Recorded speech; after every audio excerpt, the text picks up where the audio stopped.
Hey, here's a quick ranking of all the dolls in the game as of now. Keep in mind that this ranking is mainly based off of the base level with no duplicates, with the exception of Lotta 1000, which I will explain later.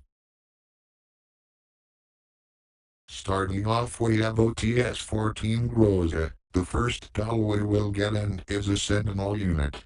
She is able to apply movement down debuffs with her second skill and apply defensive buffs with her third skill to reduce stability damage, and can counter once a turn.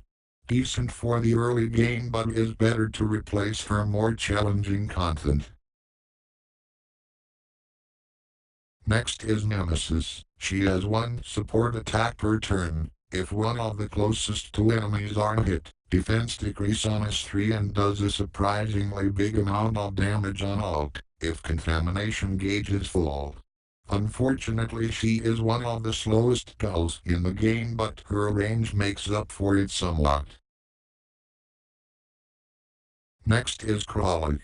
She is a fast melee user that is decent in the early game with fire debuff application. However, because she is a Vanguard type unit she has squishy health stats and needs to maneuver into cover after getting a melee hit. Krolic does get some extra movement after an attack, if done away from other allies, and her skill 3 allows her to return to her starting point after hitting an enemy.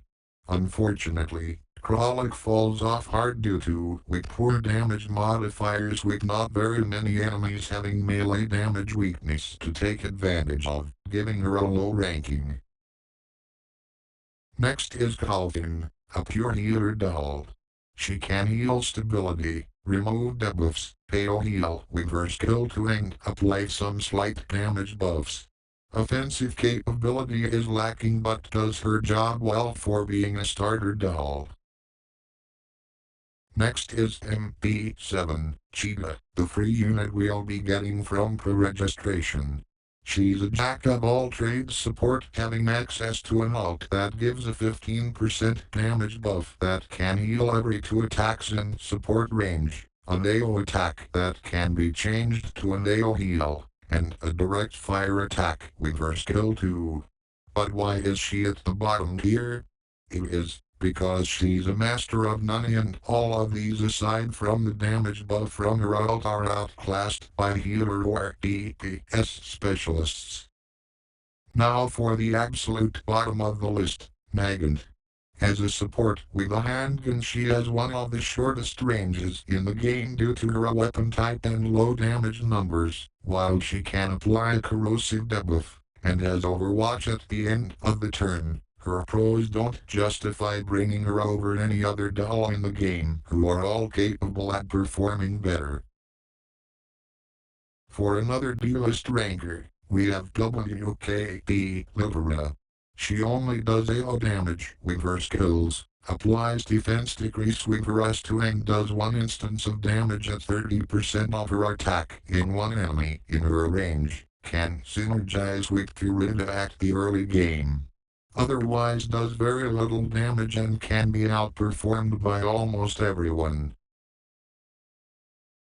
Next is Stechkin, Xenia, a handgun fire support who can apply fire debuffs on enemies allowing for fire DPS dolls to trigger assist attacks and additional stability damage making frontal attacks easier.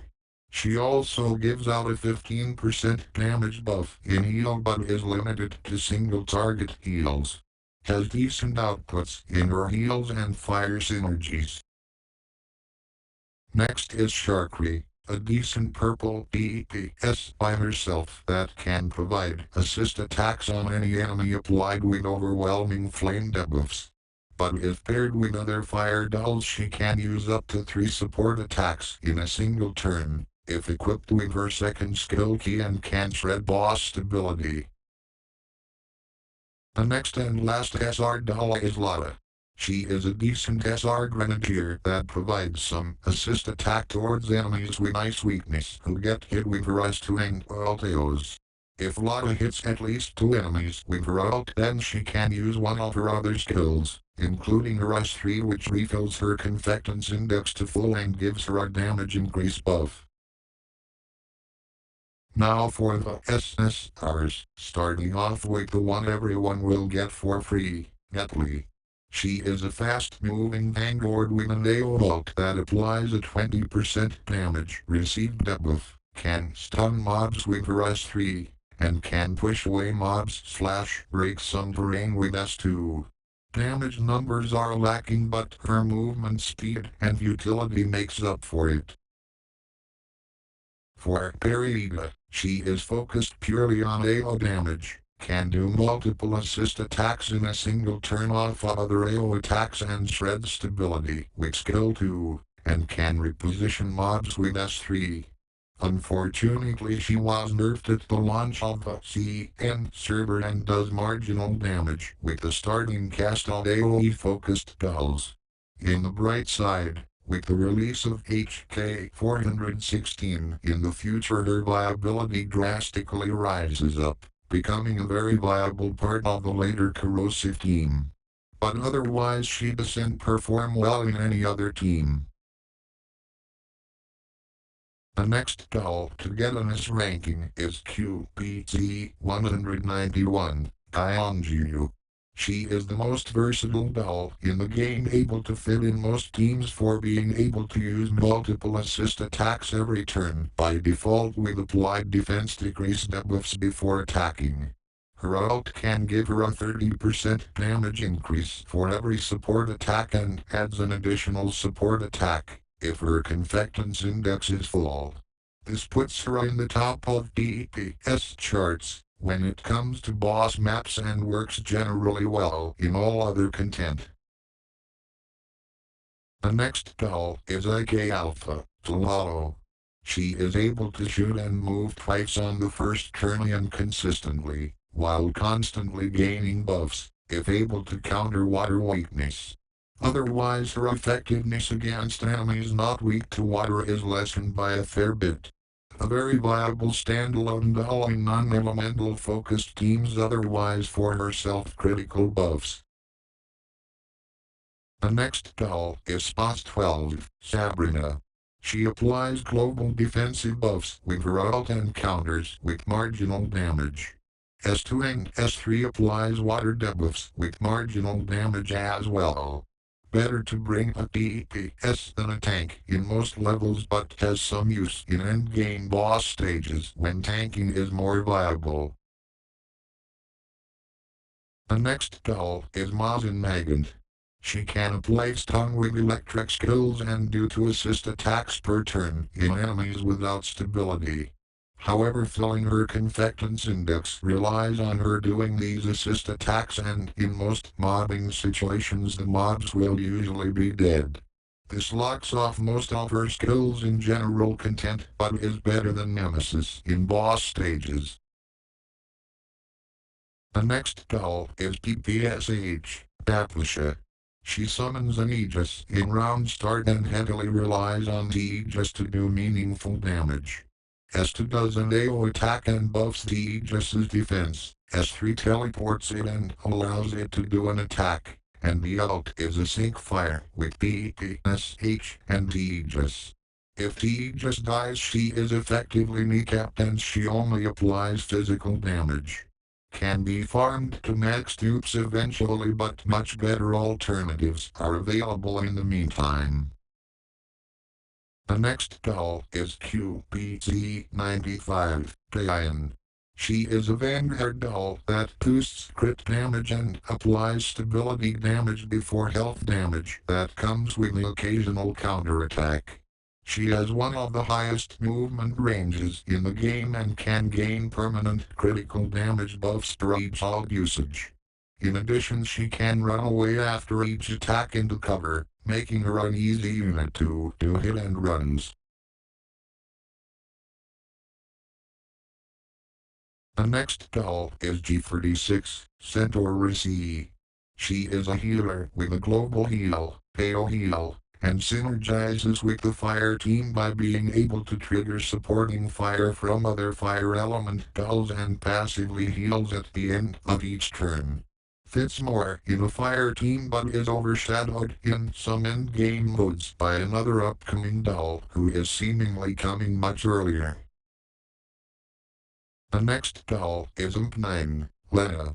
She is the core unit in an electric-centric team due to her being able to easily apply electric debuffs and weakness in any unit including multiple stuns on mobs per turn. Her PPSH potential drops off a little when going up against bosses however. The next doll is QBZ97, Zhang.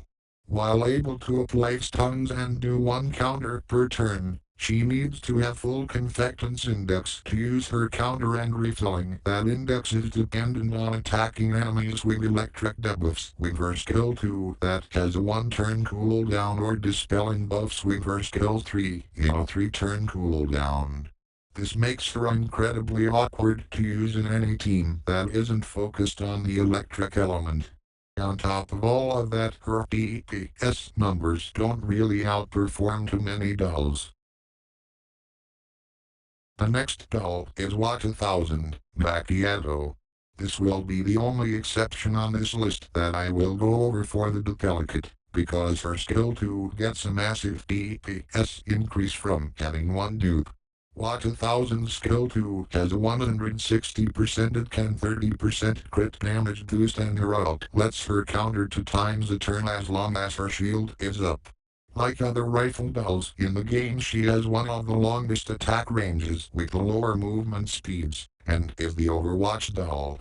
With the one delicate upgrade she rises to the 3rd best unit in the game because of the upgrade letting her skill to shoot twice with a 100% and 80% crit damage boost in second shot. The next doll is Suomi. She is the premier support healer doll who can apply global shields and apply ice weakness to enemies using her ult every 2 or 3 turns. Her skill 3 is also able to apply individual shields, if needed. She makes autoing through normal stages a breeze and will be used in most endgame content to provide more leeway room from higher damaging enemies. The next doll is Ullrid. She has one of the highest movement ranges in the game like other vanguards and has a ranged basic attacking like Krolic. She can do good burst damage with her skill 3 being able to hit an enemy, then run up to the next enemy and hit him, up to a total of 3 times a turn and is able to run after each hit. Her skill 2 does some delayed damage, if the enemy is still alive and within range, and her ult consumes stacks gained from skill 2 usage up to a total of 30% damage increase and cloaks at the end. But unfortunately due to her melee weapon type her DPS numbers are somewhat lackluster, as mentioned earlier, as most enemies in the game either don't have a melee weakness or can't have that applied in them. The next doll is KSVK. She provides a permanent 10% damage buff and additional 10% ice damage buff to everyone as long as she's active, while it allows for everyone in her range to apply one ice movement debuff in their next attacks. Can do 2 assist attacks for 2 turns afterwards with marginal damage. S3 can be used twice on full contamination gauge. If given 4 stacks of the unique buffer S2 is enhanced to ignore 15% off cover and deals ice damage buffs mainly apply to an ice-centric team and said buffs aren't as impactful compared to Vector in a fire team. The next doll is Zhaozui. She is able to throw a dart that she can teleport to every turn with her skill 2 and a skill 3 that can stun enemies in near melee range with water debuffs. Do 1 assist attack per turn, and her ult lets her teleport to any dart in her range and do 160% damage in a single target that applies a healing prevention debuff. She can also apply 20% lifesteal debuff that anyone can take advantage of but is negligible compared to bringing any dedicated medic doll. Her damage numbers are bad for Vanguard however, and that hamstrings her effectiveness by quite a bit. The next doll is HK416, Clue. Level 416 is the best grenadier in the game, being able to kill multiple mobs in a turn, while crossing a big chunk of the map that competes against Vanguard dolls with her ult. That ult can also be reused if it kills 2 enemies in a turn and she gets a turn to move into cover afterward. Clunky skill 3 can also apply corrosive top. Overall the biggest power spike doll in the game so far, and even creates a team composition based off of her. The next doll is G11, Nekti. If you don't want to ever get 416 for whatever reason, G11 will be the easiest skip, as she is HK 416's personal equipment but as a character. G11 boosts AO damage by 10% by existing, and assist damage done off AO attacks by a whopping 50% off the start and another 30% off of skill 2, enabling Periyta to even out PPSH 416 in some occasions. Does not fit in any other team otherwise. The next doll is Vector. She boosts fire element dolls massively through increasing fire damage done by dolls, enemies receiving increased fire damage, and applying fire weakness to enemies with her ult. Vector allows for a fire team to be one of, if not the best team to use against bosses, for allowing all fire dolls to trigger support attacks often, and herself able to do one support attack a turn. The next doll is G28, Velka. As of now I would say she is the best Vanguard doll in the game right now. Whenever Velka attacks she applies a negative charge debuff on the enemy, and if she gets the code she always gets a cloak. G28 is also able to double tap by using her skill 3 first and then her skill 2. If the skill 2 gets a critical hit she gains 1 confectance index and can warp anywhere within 6 tiles. Also, her skill 3's damage scales with the amount of tiles she moves, with a 5% multiplier per tile moved. Velka's ultimate also has the same movement damage multiplier and gets auto attack at the end of her turn towards the nearest enemy in her range for 2 turns. The last doll in the list is Andoris. As a tank her damage isn't good as to be expected, but she applies a buff called positive charge that allows teammates to heal by 20% and another 15% if close to another teammate with positive charge. This buff also grants a 35% damage increase towards enemies with negative charge. Andoris can also summon 2 turrets to the field that shoots their nearest targets at the end of the turn and applies negative charge. Andoris's ult decreases incoming damage by 20%, which increases to 35% if attacked by an enemy with electric debuffs, and reduces stability damage taken by 2 points. Also, Andoris has a passive that allows her to share 45% damage taken by any teammate in the map with positive charge. Finally, she has a self-revive ability that gives her 30% health and 5 stability in the first instance of taking lethal damage. Alright, that's it. Goodbye.